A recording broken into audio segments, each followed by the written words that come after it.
All right, it is summer finally. Turkey season's wrapping up, and we decided to come to the range today. We got two objectives. First of which is I just got finished with my mountain buck rifle build, if you will, and I'll kind of go through that and how I came up with this and why it works for me. I got the load development done, the configuration done, the suppressor done, picked the scope, and I'm just basically zeroing this rifle. Everything's good to go. Just want to get that zero and it'll be ready to hunt. And then I don't have to think about my mountain buck rifle until November when rifle season's open. Second order of business is Steve is coming to Alberta for a rifle hunt. And this is more the gun he's going to be shooting. I'm not sure he's going to use the scope or not. This is my scope, but we threw it on there. Both guns are Mossberg Patriots. This one's a Predator. He's going to shoot this a little bit, get a little bit of trigger time behind the gun, and then we're going to screw on a Silencer Central suppressor on the end of that and see the difference between recoil, accuracy, and I guess sound. So should be a good day. We're going to get some trigger time in, get some range time in, so we're prepared for this fall, and the big one does not get away.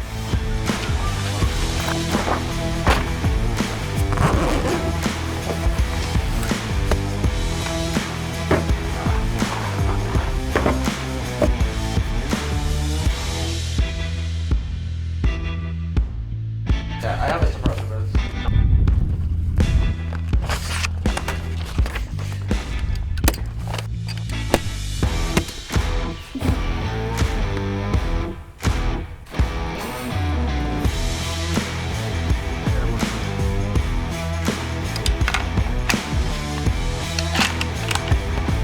Deflated.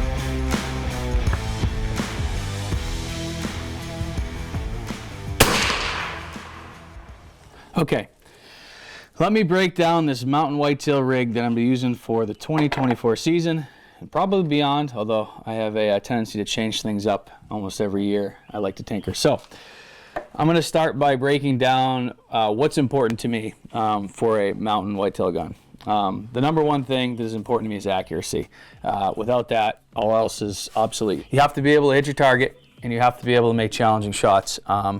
Where we hunt in the mountains, you may get one opportunity a year, and you need to capitalize. And what that means is I need an accurate rifle where if I don't get a 50-yard broadside shot in the wide open with plenty of time, I can make the shot. In the years past, there's been neck shots I've had to make offhand. You have to shoot through small holes in brush. You may have to shoot a moving deer. All those are going to be exponentially more challenging if you don't have a gun that is super accurate, hits where you point it, and groups tight. And so that's number one thing. So for that, I picked Mossberg Patriot. It is chambered in 6.5 Creedmoor, which is a super accurate cartridge. It also doesn't have a lot of recoil. It's fun to shoot, and it's easy to develop a load for. I prefer a synthetic stock because I beat the crap out of my stuff, especially in the mountains, hiking in and out, going through brush, etc., etc. I'm always hunting in snow and in rain, so the synthetic stock works nice for me. Also, it's lighter weight than wood. Next, I have a Cerakote barrel on here for the same reasons that I use synthetic stock. Holds up to the weather, doesn't corrode. I think it looks pretty good, honestly. So that's kind of the platform there on the gun side. On the top of it, put a Leupold VX6HD. It is a 2x12 with a fire dot. It's a 42 millimeter. It is not a tiny scope, but it has a low profile and it's relatively light. Gives me plenty of optic clarity, plenty of magnification, and I really like that fire dot in the middle. Leupold scopes are tough as well. They can stand up to the abuse in the mountains. It's not a long-range rig, but it's accurate enough, and I have enough glass power to shoot a little bit further if I need to. So the next thing is the actual bullet and the load development. Obviously, the 6.5 Creedmoor is not a super, powerful cartridge. It's relatively tame cartridge, I'll say. But through hand loading, I was able to get this 123 copper solid absolute hammer bullet close to 3,000 feet per second, which is pretty formidable for this cartridge and for that bullet. I prefer a copper solid bullet. I want a bullet design and bullet material that is going to stay together and penetrate. I may have a shot where I need to shoot through the whole length of a deer to get to the vitals, or shoot through a shoulder blade, and I want a bullet that's going to hold up and go through anything I shoot at it. And with this 123 copper solid, it's going to do that. It's going to get where I need it to go, and I have no worries that it's going to fail. If it's a cup and core bullet or an unbonded bullet, there's potential for failure. If you hit heavy bone, we saw that last year in Chris's hunt. I also used a temp stable powder so that I'm going to get consistent velocities, whether it's 10 below zero up to 60 degrees. And I developed this load for accuracy as well, and this load shoots under 1 minute MOA, or minute of angle, so inside an inch at 100 yards pretty much all day long. It is an inherently accurate rifle. Last but not least, I put on a Backcountry Banish suppressor from Silencer Central. I was not sold on hunting with a suppressor. The suppressors I've used in the past, even from Silencer Central, were heavier and longer. It just didn't make sense in the mountains and in the timber to carry that. However, they came up with the Backcountry Banish, made for exactly what I'm doing, is mountain hunting, backcountry hunting where you have to get into tight spots, you have to climb a long ways, you want to save weight, but you still want the recoil reduction, the accuracy enhancement, and the sound reduction of a suppressor. And I hunted with this suppressor last year in the mountains during the rut, and it was awesome. I really enjoyed it, but it is nice to not have that big loud bang that everybody can hear for miles and blows, you ring your ears after the shot, and it's kind of disorienting when you shoot at a deer and you don't know what happened afterwards. It's really nice to have, less muzzle blast, less recoil, and know what happened after the shot. And I try to hunt suppressed whenever possible. I don't want to be in the woods with earphones on or headphones, so this is a good remedy for that, and it really doesn't add a lot to the rifle. A few inches of length and just a little bit of weight, so it works out really well for what I'm doing and for this application. So what I ended up with is a rifle that is lightweight, easy to carry, easy to maneuver through the woods. It's going to stand up to the elements, has a piece of glass that's going to do everything I want it to, from close range to a little bit mid to long range. A bullet and powder that's going to give me the accuracy I need, the bullet construction to take down any whitetail, and a suppressor that's going to save my ears. It's going to make my hunting more enjoyable while still maintaining that lightweight, small package to carry in the mountains. Okay, so I'm going to start with some cheaper factory ammo first to make sure it's on paper before I go to my hand loads, which are a lot more expensive and at a premium. So,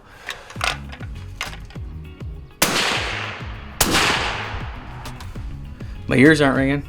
It's not like quiet, but it's not going to blow my ears out, and it's going to be nice to hunt with.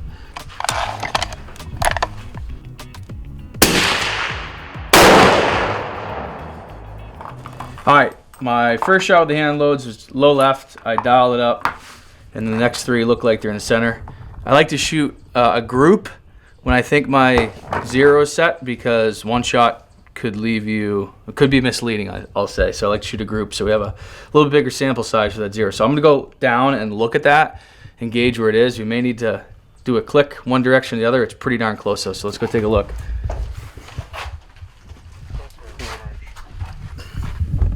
So that's my first one there.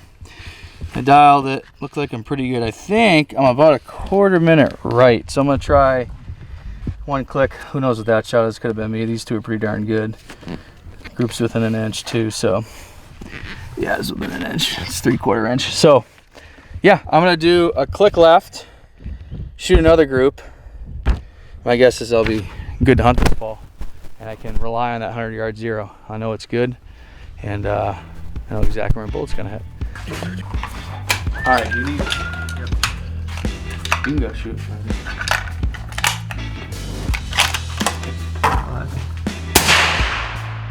A little bit different, huh?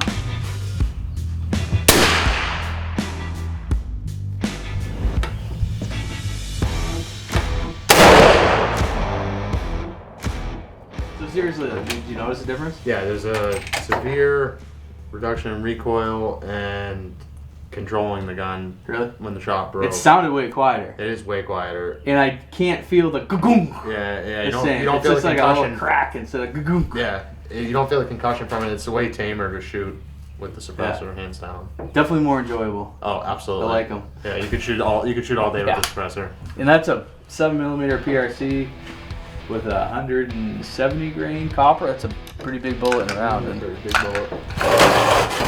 All right, I'm gonna shoot my last two. I think we got her zeroed, ready to hunt. Alright, you're gonna shoot one.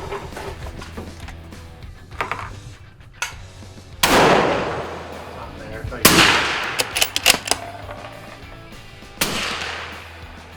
All right, hopefully you guys enjoyed this video. We got everything done today. I got my zero. This is my suppressed zero.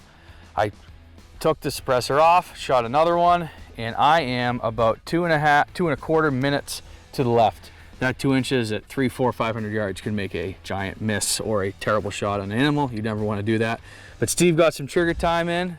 How'd you feel, Steve? Here's my report card. All over. No, I'm kidding. No. Yeah, 1, 2, 3. I mean, 1.5 group at 100 yards.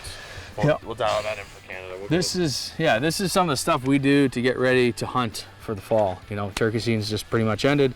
Now we're preparing for deer season. It never stops. If you want to be effective in the field, have your weapons dialed. You start right away. I know I'll be working on my bow soon as well.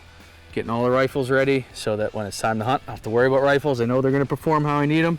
And I know when I get the opportunity, if I do my part, there's nothing I have to worry about. If you like this video, please, please, please like and subscribe, and we'll see you on the next one.